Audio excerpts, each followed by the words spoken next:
वंदे श्री गुरु परंपराम, वंदे संत परंपराम। मजहब नहीं सिखाता आपस में बैर रखना, हिंदू है हम, वतन है हिंदोस्तां हमारा। कुछ बात है कि हस्ती, कुछ बात है कि हस्ती मिटती नहीं हमारी, सदियों से रहा दुश्मन दौरे जहां हमारा। क्या कभी सोचा है कि वह कुछ खास बात क्या है जिसके कारण अनेकानेक आघातों के बावजूद हमारी हस्ती नहीं मिटी? आज तक हमारी हस्ती अक्षुण्ण है, अखंड है, श्लाघनीय है और श्रद्धास्पद है। मित्रों, वैश्विक इतिहास इस बात का साक्षी है कि दुनिया की कई संस्कृति बरसाती पौधों की तरह उदित होकर के विश्व पटल पर आई, पर कालांतर में काल कवलित भी हो गई। नील नदी की घाटी में गगनचुंबी पिरामिडों का निर्माण करने वाली तथा अपने पितरों को मम्मी के रूप में पूजने वाली मिस्र की संस्कृति अब कहाँ है? असीरिया और बेबीलोनिया की संस्कृतियां क्या अब भूमि पर हैं? देवी देवताओं और प्राकृतिक शक्तियों को पूजने वाली संस्कृतियां क्या वर्तमान रोमवासियों के लिए कोई महत्व रखती हैं? नहीं, नहीं, बिल्कुल नहीं। किंतु भारतीय संस्कृति का अक्षयवट प्राचीन वैदिक काल से लेकर आज तक फल फूल रहा है। भारतीय संस्कृति, हिंदू संस्कृति या यूं कहें कि सनातन संस्कृति आज भी अजर और अमर रहते हुए आकर्षण का केंद्र बनी हुई है, गौरवास्पद है। इसके कारण कई हैं, आध्यात्मिक हैं, राष्ट्रीय हैं, इसके अलावा नैतिक, सांस्कृतिक, राजनैतिक, सामाजिक, धार्मिक, वैज्ञानिक और स्वाभाविक आदि। और इसका श्रेय जाता है हमारे महान पूर्वजों को। ऐसे ही बहुविध महापुरुषों की श्रृंखला में आध्यात्म व संत परंपरा के महापुरुष संत शिरोमणि रविदास जी भी एक महान संत हैं, जिन्हें कई लोग रैदास के नाम से जानते हैं, जो माघी पूर्णिमा को वाराणसी के मड़ुआडीह, जिस स्टेशन को सरकार ने अब बनारस नाम दे दिया है, वहां जन्मे और महाकवि कालिदास तथा भक्त मीराबाई के समकालीन थे। आपका जन्म संवत 1456 विक्रमी के आसपास अनुमानित किया जाता है।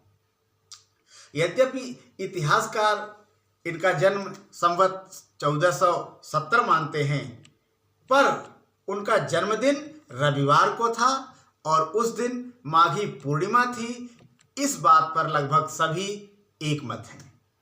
रविदास जी ने स्वयं लिखा है, काशी ढिंग माणुर स्थाना, शूद्र वर्ण करत गुमराना, माणुर नगर लीन अवतारा, रविदास शुभ नाम हमारा।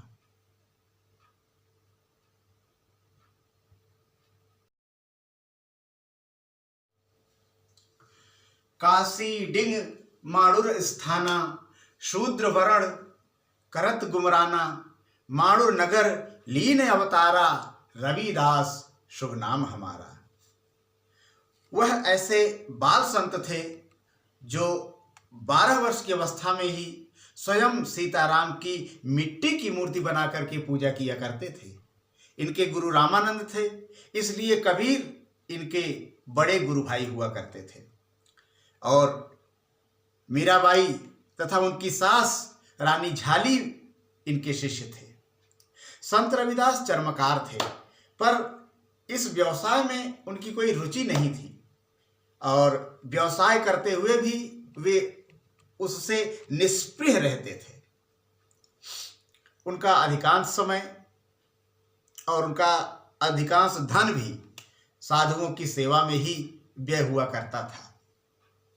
वे कभी किसी पशु को मारकर उसके चमड़े से अपना व्यवसाय नहीं करते थे, बल्कि मरे हुए जानवरों का चमड़ा खरीद करके ही वे चर्मकार का कार्य किया करते थे और साधु संतों से तो वे जूते के पैसे भी नहीं लेते थे। और एक सबसे बड़ी बात जो उनकी है वो है कि भारतीय दर्शन को अत्यंत सरल भाषा में प्रस्तुत करके सर्वसाधारण के लिए आपने अत्यंत ही सुलभ किया। सभी संत रविदास जी के विचार में साधु वह है जो केवल आत्म कल्याण न करके लोक कल्याण के लिए अपना जीवन समर्पित कर दे। वे लिखते हैं, सब दुख पावे जासुते सो ही हरि के दास, को दुख पावे जासुते सो न दास हरिदास। नाथदास के अनुसार कुछ लोगों का ऐसा मानना है कि वह पिछले जन्म में ब्राह्मण थे। मीरा स्मृति ग्रंथ के अनुसार इस महान संत ने संवत 1584 सन 1527 ईस्वी में निर्वाण प्राप्त किया। उनकी रचित वाणियाँ आज भी लाखों अनुयायियों को सन्मार्ग में प्रवृत्त होने की प्रेरणा देती हैं। रैदास रामायण उनकी प्रसिद्ध कृति है। गुरु ग्रंथ साहब में भी उनकी लगभग 40 वाणियाँ संग्रहित हैं। तो आइए ऐसे महान संत का हम स्मरण करें, उनको याद करें और उनके बताए हुए पद चिन्हों पर चलें। जातिगत वैमनस्यों से